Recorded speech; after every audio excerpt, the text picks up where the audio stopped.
Middle east में चल रहा संघर्ष अब एक ऐसे मोड़ पर पहुंचता दिख रहा है जहां से हालात और ज्यादा खतरनाक हो सकते हैं। ईरान, अमेरिका और इजराइल के बीच तनाव लगातार बढ़ रहा है और अब ये सिर्फ हवाई हमलों या सीमित सैन्य कार्रवाई तक सीमित नहीं रह गया, बल्कि जमीनी युद्ध की आशंका भी तेज होने लगी है। इस बीच ईरान की तरफ से आई ताजा चेतावनी ने पूरी दुनिया का ध्यान खींचा है, जिसमें यह कहा गया है कि अगर अमेरिका ने ईरान की जमीन पर कदम भी रखा तो उसे नरक जैसा जवाब मिलेगा। ये बयान सिर्फ एक सामान्य चेतावनी नहीं है, बल्कि इसके पीछे ईरान की पूरी सैन्य तैयारी और रणनीति का संकेत छिपा हुआ है।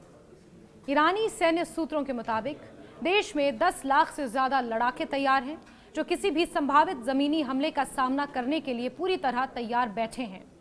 इन लड़ाकों में नियमित सेना के साथ साथ अर्धसैनिक बल और स्वयंसेवी संगठन भी शामिल हैं। ईरान की सैन्य संरचना को समझना यहाँ जरूरी हो जाता है। देश की पारंपरिक सेना के अलावा इस्लामिक रेवोल्यूशनरी गार्ड कॉर्प्स यानी IRGC एक बेहद शक्तिशाली बल है, जो सीधे देश के सर्वोच्च नेता के अधीन काम करता है। इसके अलावा बासिज नाम का एक बड़ा स्वयंसेवी बल भी है, जिसमें बड़ी संख्या में युवा शामिल होते हैं। और यही वजह है कि जब ईरान 10 लाख लड़ाकों की बात करता है तो उसमें सिर्फ पेशेवर सैनिक ही नहीं, बल्कि प्रशिक्षित नागरिक बल भी शामिल होते हैं। इस पूरे घटनाक्रम के बीच राजधानी तेहरान में हुए जोरदार धमाकों ने स्थिति को और ज्यादा गंभीर बना दिया है। रिपोर्ट्स के मुताबिक गुरुवार रात को शहर में कई तेज विस्फोटों की आवाजें सुनी गईं। ये धमाके ऐसे समय पर हुए जब आसमान में लड़ाकू विमान उड़ान भर रहे थे। हालांकि ये साफ नहीं हो पाया है कि किन किन ठिकानों को निशाना बनाया गया, लेकिन इससे ये संकेत जरूर मिलता है कि संघर्ष अब सीधे ईरान के अंदर तक पहुंच चुका है। इजराइल ने हाल ही में ये दावा किया था कि उसने ईरान के वरिष्ठ नौसेना कमांडर को मार गिराया है। इस तरह की कार्रवाई से तनाव और बढ़ना स्वाभाविक है, यानी कि नेचुरल है, क्योंकि ये सीधे तौर पर ईरान की सैन्य नेतृत्व क्षमता को निशाना बनाता है। इजरायली सेना का यह भी कहना है कि वो ईरान की बैलिस्टिक मिसाइल क्षमता को खत्म करने के लिए लगातार हमले कर रही है और अब तक सैकड़ों एयर स्ट्राइक्स किए जा चुके हैं। दूसरी तरफ ईरान भी चुप नहीं बैठा है। उसने जवाबी कार्रवाई में मिसाइलों और ड्रोन का इस्तेमाल करते हुए अमेरिकी और इजरायली ठिकानों को निशाना बनाया है। इससे ये साफ है कि ये संघर्ष अब एक तरफा नहीं रहा, बल्कि दोनों पक्ष पूरी ताकत के साथ एक दूसरे को जवाब दे रहे हैं। और बड़ी बात यह है कि ईरान अमेरिका को सीधे जवाब दे रहा है और पीछे हटने वाला नहीं है। यहाँ तक कि USS अब्राहम लिंकन तक को नष्ट करने की चेतावनी ईरान के जरिए दी जा चुकी है। इस पूरे तनाव के केंद्र में एक और बेहद महत्वपूर्ण जगह है, जिसे स्ट्रेट ऑफ हॉर्मूज कहा जाता है, जिससे आज की डेट में बच्चा बच्चा वाकिफ है। ये एक संकरा समुद्री मार्ग है जहां से दुनिया का बड़ा तेल हिस्सा सप्लाई होता है। ईरान ने साफ तौर पर कहा है कि अगर जरूरत पड़ी तो वो इसी स्ट्रेट ऑफ हॉर्मूज को पूरी तरह बंद कर देंगे। अभी तो सिर्फ दुश्मनों के लिए बंद है, लेकिन पूरी तरह स्ट्रेट ऑफ हॉर्मूज को ईरान कब्जे में ले सकता है।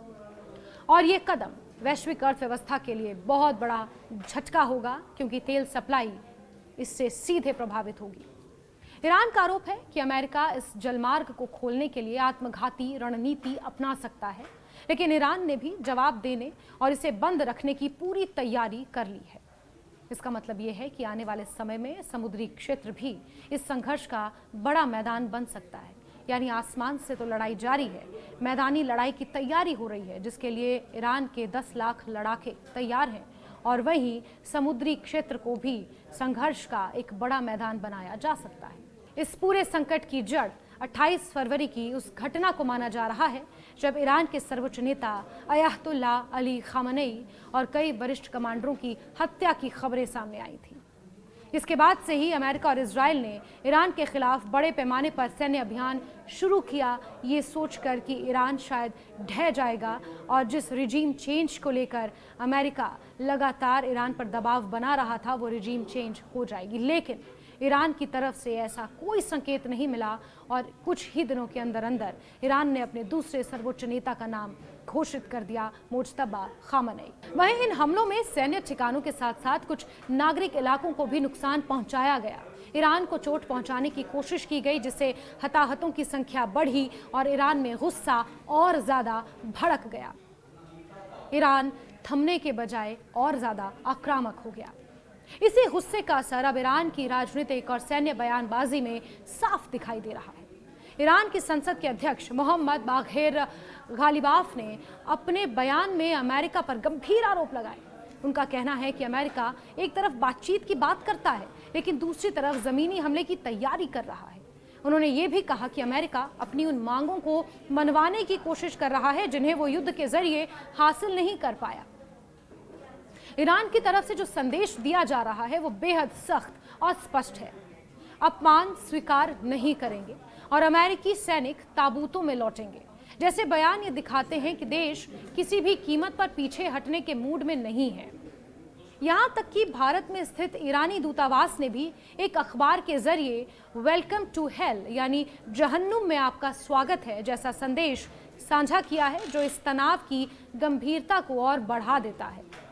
इस पूरे घटनाक्रम में एक और दिलचस्प पहलू ये है कि कुछ रिपोर्ट्स में ये भी कहा गया है कि अमेरिका के अंदर भी ईरान को लेकर अलग अलग रणनीतियों पर विचार हो रहा है। अमेरिकी राष्ट्रपति डोनाल्ड ट्रंप के प्रशासन के दौरान भी ईरान के कुछ नेताओं को संभावित साझेदार के रूप में देखा गया। इससे ये संकेत मिलता है कि सैन्य कार्रवाई के साथ साथ राजनीतिक स्तर पर भी कई तरह के समीकरण बन रहे हैं। लेकिन फिलहाल जो स्थिति है वो बेहद अस्थिर और खतरनाक है। अगर अमेरिका सच में ईरान पर जमीनी हमला करता है तो ये सिर्फ दो देशों के बीच युद्ध नहीं रहेगा, बल्कि एक बड़े क्षेत्रीय या वैश्विक संघर्ष में बदल सकता है। ईरान की भौगोलिक स्थिति, उसकी सैन्य क्षमता और उसके सहयोगियों को देखते हुए ये युद्ध लंबे समय तक चल सकता है और इसमें भारी नुकसान हो सकता है। इसका असर सिर्फ युद्ध क्षेत्र तक सीमित नहीं रहेगा। वैश्विक स्तर पर तेल की कीमतें, व्यापार सुरक्षा और राजनीतिक स्थिरता सब पर इसका असर पड़ेगा। खासकर ऊर्जा आपूर्ति पर इसका सीधा प्रभाव पड़ सकता है, क्योंकि मिडिल ईस्ट दुनिया का सबसे बड़ा तेल उत्पादक क्षेत्र है। कुल मिलाकर ईरान की यह चेतावनी कि अगर जमीनी हमला हुआ तो नरक बना देंगे सिर्फ एक बयान नहीं है, बल्कि ये आने वाले संभावित संघर्ष की गंभीरता को दर्शाता है। हालात जिस दिशा में बढ़ रहे हैं वो पूरी दुनिया के लिए चिंता का विषय है। अब सबकी नजर इस बात पर टिकी है कि क्या कूटनीतिक प्रयासों से इस तनाव को कम किया जा सकता है या फिर दुनिया एक और बड़े युद्ध की ओर बढ़ रही है।